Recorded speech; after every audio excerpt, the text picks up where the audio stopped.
Hey, what's going on, everyone? How you doing? Welcome to Hucks and Tom, another episode of our show, talking a lot about anxiety, depression, slowing down. And in regards to today, the main thing we want to talk about is what we're doing to slow down during this time of COVID.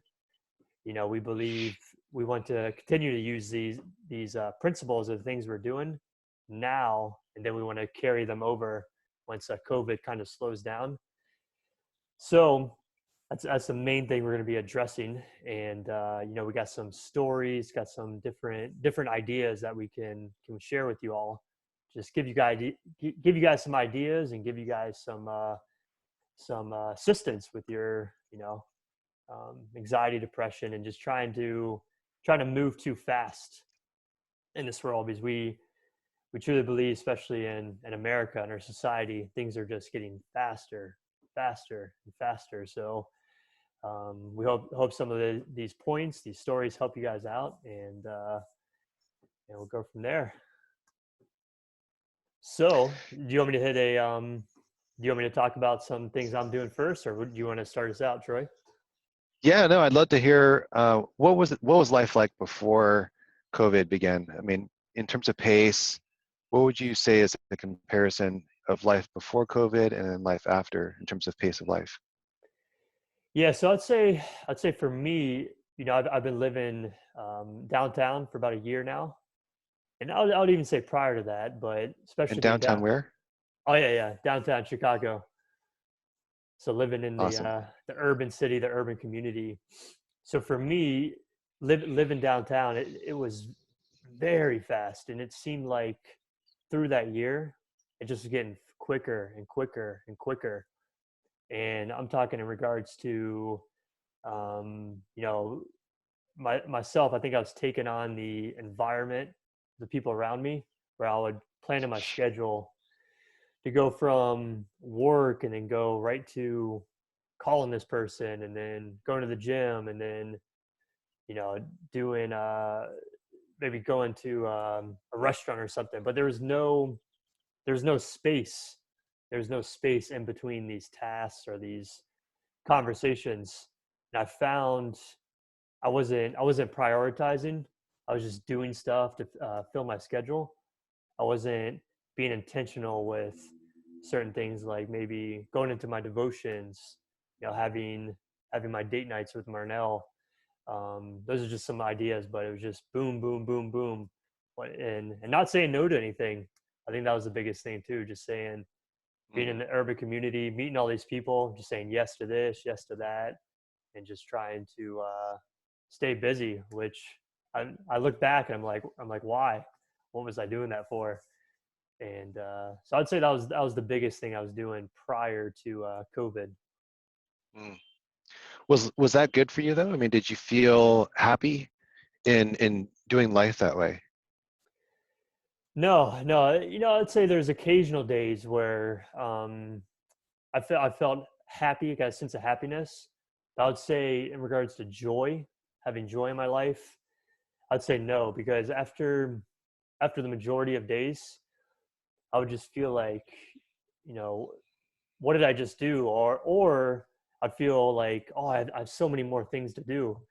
So it was Mm. almost this sense of not getting anything done, because there's so many to-do lists and tasks, and like, oh, I forgot to talk to these people. So you almost forget the people you even talked to, earlier in the day. So for me, no, I wasn't finding happiness or satisfaction in my life. What would you say is the distinction between joy and happiness for you then? Mm, that's a great question. So I'd say happiness for me is short-lived. Maybe if I go get a cheeseburger from McDonald's, I'll be happy. Or I get a cookie, cookie Hmm. from the grocery store, I got happiness. Um, Maybe a workout will give me, the sense of happiness. But joy is more like long term, or it's getting joy in my life where anything I do, I'm fine enjoying it. It's not it doesn't depend on a task or me talking with someone. It's just this joy, satisfaction that I have, and doesn't look at the circumstance that I'm doing. Mm. So would you say that maybe happiness is derived from the external and then joy is more from the internal? Yeah, yeah, I think that's a good way to put it. It's looking at the inside out approach versus the outside in approach. Um, so yeah, yeah, I'd say that's a great way to put it. Great way to put it. Mm. So now what is life like now since we're in this COVID and quarantine and whatnot? Yeah, man. So initially, I would say there's a lot of changes, or there's a lot of unknowns. But now that we're in the middle of it, I found myself embracing it. You know, not paying attention to the news, not paying attention to these negative people talking about COVID, and how it's just just the negative parts about it. Haven't been focused on that, so I've been really focusing on slowing down. So saying no to things, really prioritizing my days. We've talked about this before, but not putting like 10 things in the day, just putting maybe two things, two to three Mm. things, just having those couple things as the priority for the day. And I've realized, say I even get to one of them, I just focus on one thing, I'm finding more joy because based on that one or two things I plan, things stem off of it, and I'm really able Mm. to nurture. I'm able to really nurture and get in depth of those few things rather than just getting on the surface level of like 10 things. You know what I mean? Mhm. Really can get more in depth. Like you're saying, get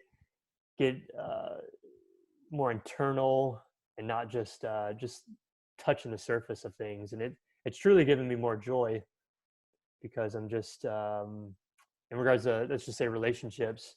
I'm getting I'm getting a chance to be able to serve people more, really give them more time, Great. um, can answer questions, can there gives them time to express themselves, and then hopefully them just expressing and me being able to listen to them is able to help. But just being able to slow down with people, and I can tell people really appreciate that. And Mm. for me as well, I'm getting more satisfaction and more joy connecting with them. It's all about connections, right? For sure. Mm. Would you say there's any difference between before COVID and during this time in terms of your use of movies or social media, reading books? I mean, what does that look like for you? So let's see. In regards to TVs, movies, and sports, obviously sports are non-existent. Those things are pretty much I would say all of it's non-existent. Just it's not part of my routine. Social media I have upped, and I think the main purpose of that is I feel like I'm using social media correctly now. Mm. I'm using it as a business and I'm using it to impact a lot of people, because I believe we need to go where the people are, like where the audiences are, where people are hanging out, and that's how we're going to be able to share a message like this, or Mm. share our gifts that God's given us. So I'd say, yeah, I've been getting on social media more. And what was the third thing you asked about? Oh, just books. Sure. Books. Oh yeah, yeah. So Yeah. yeah, I Or have reading. been getting into books more. And one thing that's really that I've been getting more consistent with is journaling. So Oh, I wow. yeah, I just let's see, I just journaled this morning, and I was on page 103. Hmm. And that just it's something I've been wanting to do forever. And maybe prior to COVID, I'll get to page 5 or 6, and then I'll just forget about it, put it on the shelf, and start collecting dust. But getting to that page, even that page 100 milestone, I'm like, wow, I am slowing down. It gives me a evidence that wow, I'm actually plugging into this journal and just meditating on it. And in the journal, I use it as a grateful. Like I start out Hmm. saying things I'm grateful for, and then the second part I reflect. I reflect on either the day or the past few days. So I'll Hmm. just put things that I learned or maybe things I didn't do so well, and then I always have a few responses. What action steps am I gonna put in to respond to these things? Gotcha. Yeah, either to make better or to just keep working on those wins. So, so Hmm. yeah. A lot of people are struggling right now with income and uncertainty, work situations. I know that you and I have both been laid off or furloughed, and so how does that look for you? How are you dealing with that? Yeah, so for myself, let's see, I was furloughed actually about a month ago, April 2nd. And at first, I think I focused on the negative. I'm like, oh man, what am I gonna do? What am I, I got a wedding in, what was that, about 2 to 3 months. Like, man, we go from Marnell and myself getting steady incomes, paying for all these different things with the wedding and our bills. So I was kind of, I had a lot of fear, and unknowns and whatnot. But honestly, once I switched my mindset and just started, I had a better outlook on it, and I'm like, you know what, I can use this time as opportunity. Um, First to slow down, to plug into the journals, plug in the books, plug in the relationships, but also use this opportunity to you know take my business to the next step. Prior Mm. to COVID, I was just using my side business as like a side hustle. Once I got furloughed, it's like, here we go, it's 100% in. It was no longer a side hustle, so I had to put that business to the forefront. And it was just you know turning on that gas, and here we go. So I've really been focusing on opportunity and slowing things down since being Cool. furloughed. So when we're coming out of this, and we don't know exactly when, it seems like depending on the state you're in and the decisions by government, that we're going to have some people going back to work and others are still going to be looking for work. Um, what does life look like for you going forward as we come out of this COVID, Mm. out of quarantine? Man, that's such a great question. But and I have thought about this. I truly believe I'm going to continue to use these new opportunities and the things I'm learning during COVID, and just continue to teach people and continue to use these principles. I look at it, and I think there is a lot of unknowns. There's a lot of unknowns on what our world's going to look like. In regards to, I'm in healthcare, physical therapy. I think it's going to look very different. It's going to look very different how, for instance, a physical therapist, how we're going to be given services, how physicians are going to do things, nurses, everything. So I think there's going to be quite a bit of changes, but I believe using these principles of like slowing down, we can we can implement or use that no matter what our world looks like, just to continue to keep ourselves centered. And of course we want to help others stay centered as well.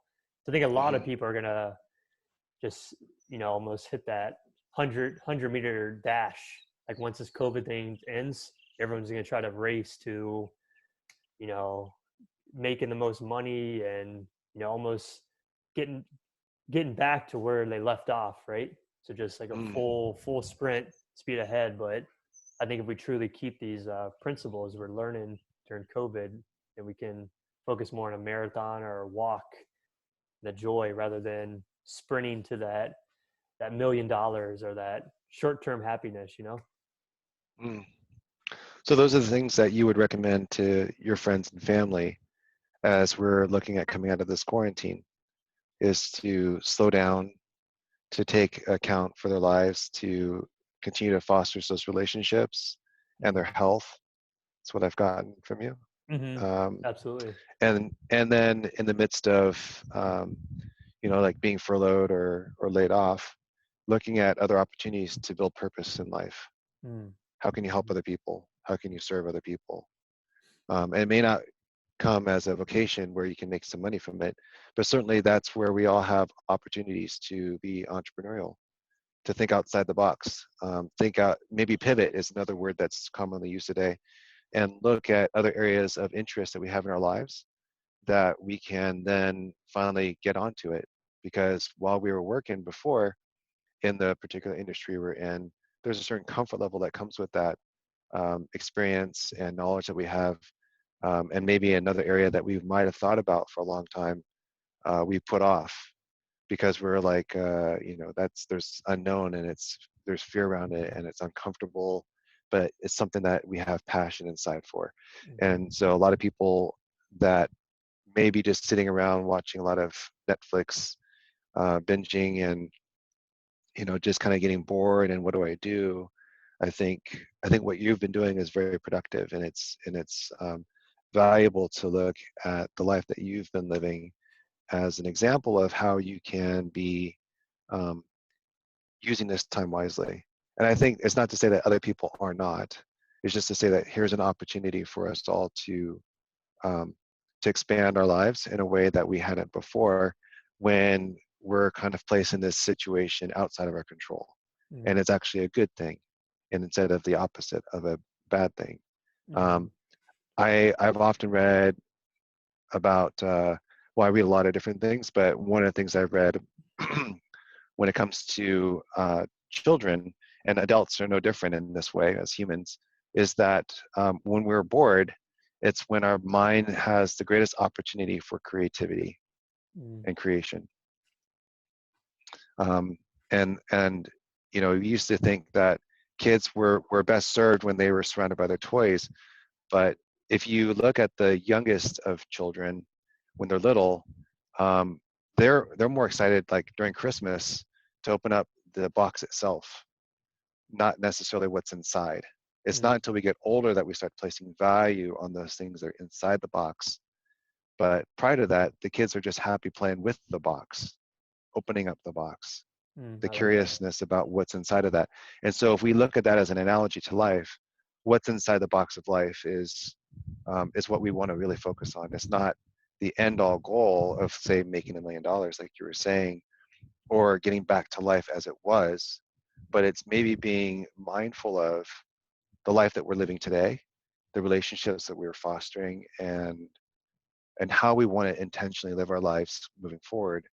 That will make the difference, the real difference that this opportunity of quarantine has given to us. And I think Absolutely. more more and more people do have pent up frustrations and anxiety over the economic impact. Certainly, I have talked about it a lot with friends, um, but I don't think that that's really where our focus needs to be, because it doesn't serve us. I mean, we can't do anything at the moment, but about the money situation, other than what the government's going to provide to us. But what we can do is maybe think about how we want to live our lives moving forward, coming out of this quarantine. And do we want to repeat the lives that we were living prior? And would Mm. you say, Chris, that that's the life that would you want to go back to the life that you were living before COVID? Or would you like to continue with the life that you have now and then adding into life with what you've learned? Oh man, I would love to use the things I'm doing now and the life I'm living now, and just to continue that. The past, no, I definitely don't want any part of the of course we learn from the past, but yeah, I want to continue to move forward or phase forward, like I like to say, Mm, these principles and truly use these principles going forward. Um, yeah, so definitely just keep the momentum going. Really, really want to keep the momentum going. Um, Cool. you hit a point, man. You hit a point that I was gonna branch off, but man, what was it? It had to do with what was it? You're talking about how things. What was it? How things were going now. Then if we look in the man, it'll come to me. It'll come to me. You're hitting such a good point, but Sure. yeah, yeah, yeah. But Well, it'll, help us know a little bit more about the title because you had you just mentioned phase forward and in our sessions so far, our conversations, I don't think we've ever shared with anybody what the name phase forward means to you and to us. yeah, yeah. So Phase Forward is the company I started. So I started it back in September, October. And when trying to come up with a name, I was thinking of names of with Marnell, her little sister, or dad, of something to some term to describe like moving forward in your life, like taking a step, taking an action step. And as you take these steps forward, you're not able to go backwards. So kind of like what you're talking about with COVID. Like I never want to go back to COVID. I don't want to phase backwards to pre-COVID. We got to phase forward to um, the next step or after COVID, right? So phase forward is a way to take that step in your life, whether it's health, whether it's relationships, whether it's your relationship with God, whether fitness. Um, yeah, it's in all. Let me say this. So recently came up with an acronym, and this is how I figure out like what content I'm going to talk about. Hmm. So I use so there's phase, and then the forward part is used as an acronym. The S stands for fitness. The O stands for outlook. The R stands for relationships. The W stands for wellness. That A stands for action, taking action steps. The second R is recovery or rest, and D is diet. So Nice. yeah, yeah, yeah, yeah. So one, it helps me to create content on those things, and then two, I believe if we phase forward every aspect of that acronym, then we're going to keep just moving forward in our life and just phasing forward.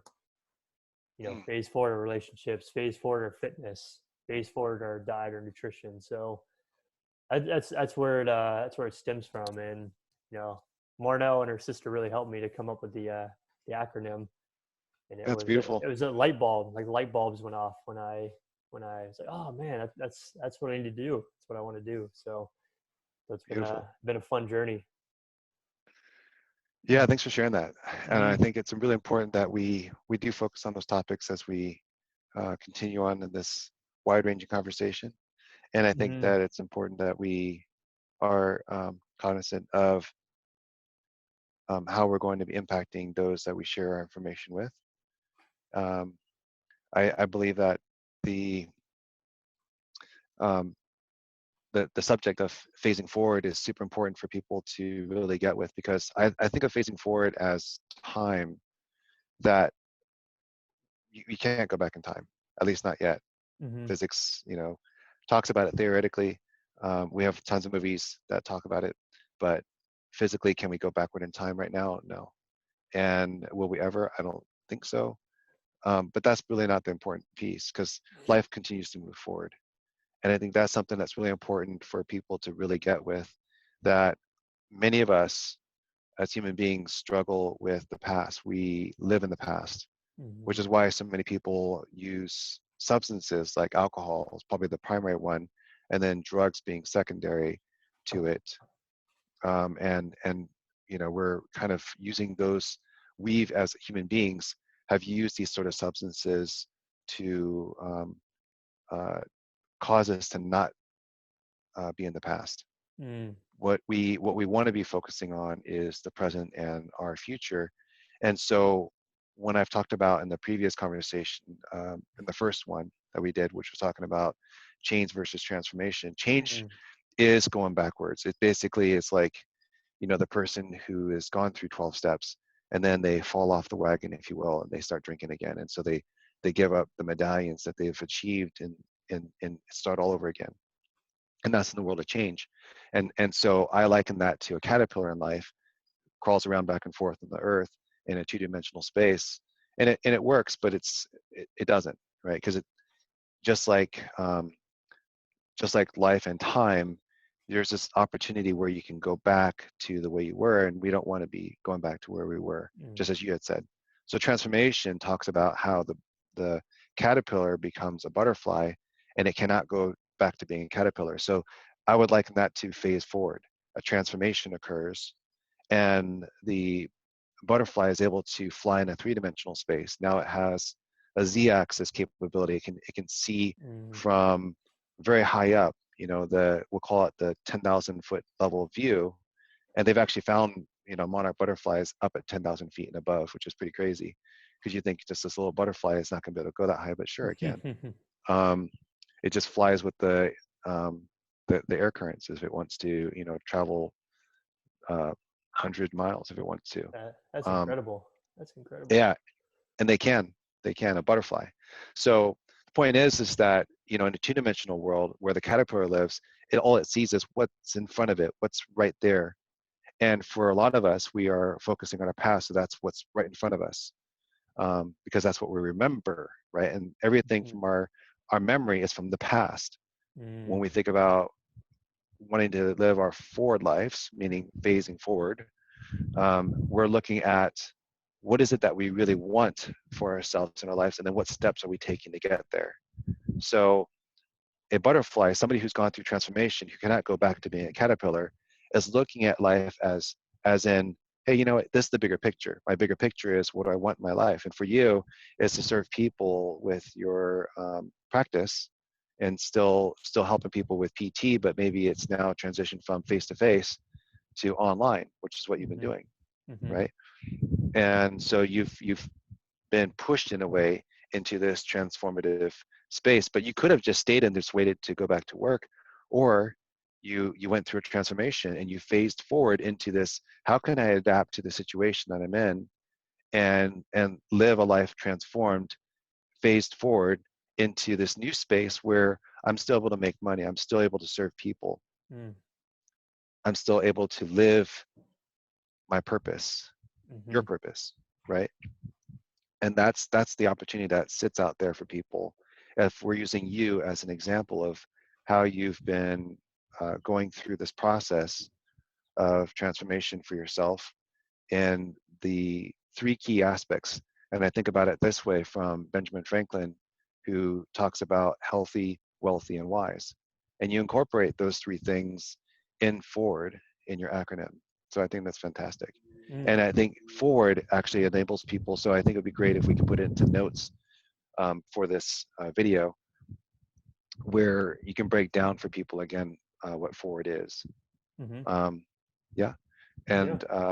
and then I think about um, the steps that we would take. So again, that's the real important piece, because once we have a vision for ourselves, that's what transformation looks like. So like the caterpillar looking at wanting to become a butterfly, let's say, if it was conscious of it. Um, so how does it get there? Well, it crawls up the tree, and then it has to form the chrysalis around itself. So that's the process, the step-by-step process that gets to that place where it even can go through metamorphosis, and change its body from all these multi-legs that it has to it's whatever 6 or 8 legs. I forgot how many is on a butterfly, but let's just say it's 6, Mhm. and then it forms its wings. But it's a completely different being from what it was as a Yeah. caterpillar. That's true. And that's the life that we want to be able to live, um, from from the moment we're born to the moment that we die. It's just constantly phasing forward. It's constantly being going through transformations, and and it doesn't mean that if you don't go through transformation, uh, life is poor or worse or all that stuff. But just to note that, by the way, change is in that world of er, as in better, worser. That's how life occurs. Whereas in transformation, it is just life is great and it's just fantastic. Why? Because we're moving in a direction towards that goal that we have for ourselves, Mm-hmm. which is just ever growth. There's looking at a lot of billionaires and 100 millionaires. Those people, they all have one thing in common, and that is they're always moving forward, right? So I love this phase forward Absolutely. concept because they lead the way. Maybe their lives are not perfect, but guess what? They're also human, just like you and me. There's nothing that separates them from us other than the fact that they focus on their big goal, right? So they're like that butterfly that they've become that butterfly, and they're flying at 10,000 foot level. They have the big view of life, and then they're taking the steps in their life every day, right? So, and it's not 10 things. It's what I found as an example is studying the ones that are the 100 millionaires. They have on average, they have a list of like 5 or 6 or 7 on their list, that their hit list they want to complete per day. And the billionaires have 3, Mm-hmm. right? That's it, Yeah, I love 3. that. And you're like, what? But here's the difference. The billionaires, their goals are just bigger. That's all. It doesn't incorporate, it's not combining the stuff, but their main also focus is this. They only have 3. They keep their lives more simple. Therefore, their focus on each of those 3 things is greater, because we can really only Mm-hmm. focus on so many things in a day. Yep, that's the And key. when we are pulled in so many different directions in life because we think we have to go through this giant hit list per day to feel accomplished or feel good about ourselves, it's not a truth to say it that way. It's Mm-hmm. good or bad, but I would just say that it's not what produces the most powerful results. And if we look at those who have been successful in terms of economics, which is the billionaires of the world, that's what they do. If we were to model their behaviors, that's what we want to be able to start doing as a general mode of operation, or what do they call it? Operandi, Mm-hmm. Yeah, yeah, yeah. right? Modus Yep. operandi, Mm-hmm. right? So their modus operandi is going to be that they're not focusing on a 10 or 5, they're focusing on 3 things. Mm-hmm. And the best part of Absolutely. this, here's the best part, is that let's say that the 3 things that they have on their list for the day takes them the whole day. Great, no problem, right? Because they're still going to feel accomplished with all that they did. But let's say that those 3 things took them only a couple hours in the day. Well, dang. Now the rest of the day you have to fill yourself up. Because one of the things that I've shared with Nicole is that, in our relationship as a couple, um, that if you're not growing, you're dying, Oh yeah. Oh yeah. right? You, there's no being stagnant. You're either one or the other. So true. That's right. Yeah. Unfortunately, that's the way it is, Mm-hmm. right? Because we would love to say that, why can't I just sit still and, you Yeah, yeah, know, yeah, yeah, yeah. but just look at our bodies, for crying out loud. It doesn't work that way. Uh-huh. You know, Exactly. I could be the top fitness of my life, and the moment that I stop, I'm starting to lose it. It's Mm-hmm. not fair, Yeah, but yeah, yeah. it is what it is. That's, Mm-hmm. and when it comes to fitness. Mm-hmm. So it's a continuous process to maintain. And then if we want to grow to the next level, we have to find ways to get there. And it doesn't necessarily mean, as an example of fitness, that you have to go from an hour or half an hour of working out to an hour and a half to 2 hours. That's not true. Just talking on that little subject, it's actually, again, thinking outside the box, if you will, and looking for paradigm shifts on how the body actually works. And what we found now in the progression from, let's say, the 90s, where you had like a 90-minute workout, Mm-hmm. down to half an hour, down to a 7-minute workout. The Mm-hmm. truth is that our case studies on fitness is that it's proven, if you do explosive workouts, your metabolism picks up, you're recruiting a lot more muscle, as opposed to those really long duration, like runs, for example, on the treadmill, or workouts in the gym. And you can get the similar, if not greater, benefits, especially as we age, um, to to get those benefits physiologically on our body. So explosive workouts recruits more muscle. and our aerobic level has to keep up with that if we keep our recovery periods. In other words, we're not taking like a minute or two or 10 minutes like some people might do, to take a break between their workout. So how does that parallel in life? It's very similar in that we can use that as an analogy to other things that we're doing in life, Mm-hmm. um, because things don't have to take the whole day, right? If we look for ways to optimize our approaches to life, we would and be creative about it, right? Because it's like, hey, how can I do the same task differently that will allow me to do it quicker? Because the one thing we can't get back is time, Yeah, that's correct.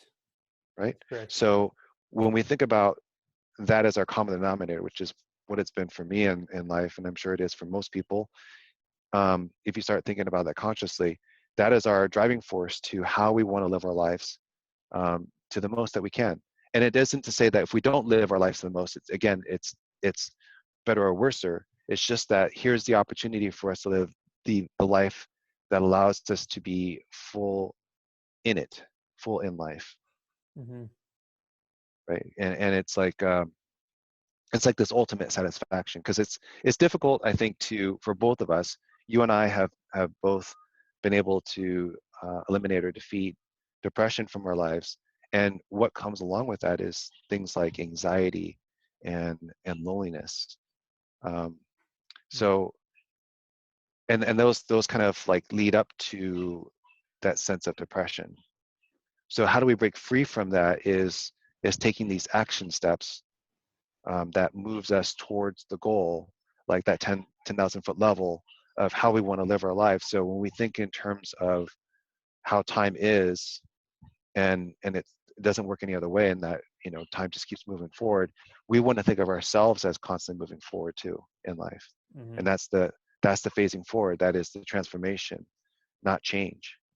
Mm-hmm. And there are Exactly two it. very distinct things that we want to really become clear about in our lives, that as I'm trying my best to explain that to our audience, it's it's not easy, but I'm using different analogies that will hopefully help to translate into how we can apply this in our lives. Because if we think about, again, time and transformation and phasing forward, it's all this direction going one way. Mm-hmm. and and so just like we were talking about a moment ago with our relationships, you with Marnell and me with Nicole, is that if we're not growing, we're dying. What it means is that if we're not moving forward in our relationship, then the relationship is failing, Yep, that's it right there. right? And our greatest joy in life is growth. And we and there's nothing wrong with when we're not growing. It's just to say that there's opportunity in our boredom, if you will, to look at life and the life that we live, and how can we become more creative about what we want to do with our lives, how we want to spend our time, our finite resource. Um, because everything else is infinite in terms of money, in terms of being able to work and create things. That's infinite.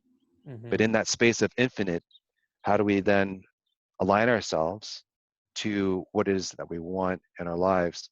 And that's based off of each of our unique abilities and what is it that we really want for ourselves in our lives. And that's the question that we want to be able to ask ourselves as we come from, for myself, like you, being very goal oriented and busy, to slowing down and in this forced situation of quarantine, Mm-hmm. and then stepping out of this back into life where we can go do things that we couldn't do during this quarantine, like going to parks and going to the beaches or whatever it is, going to the gym, going to work. Um, so as we consider these different things, and how we've been spending our time, I think intentionally spending time with people, those relationships with friends and family, is probably the most powerful thing, that I could point to. And of course, for you and I as believers in Jesus Christ, is our intentional time with God, and being set apart from the space of this world, for those times when, for example, like you're journaling, we're doing our devotionals, we're praying, over meals, and those are opportunities for us to, at minimum, be in conversation with God 3 times a day. But I think you and I, practice this gratitude prayer, and I know that that's probably one of the most powerful things that I could point anybody to in terms of phasing away and out of depression is playing the gratitude game. And so just to kind of reiterate this towards the end of our conversation here is that the gratitude game is pretty simple game that we could play, and that is to every day when you wake up. All right, we're back on. I think we had some technical difficulties there. We're back on, and but yeah. So that was the main points we wanted to hit to talk about slowing down, and appreciate you bringing up the phase forward. So slowing down and then trying to phase forward, take those positive steps in your life and everything. So Troy, appreciate you coming on, man, and us Yep, having this thank you. discussion, and appreciate all you guys coming on. And it's another episode of Hux and Tom, and we'll see you guys soon. Take care now.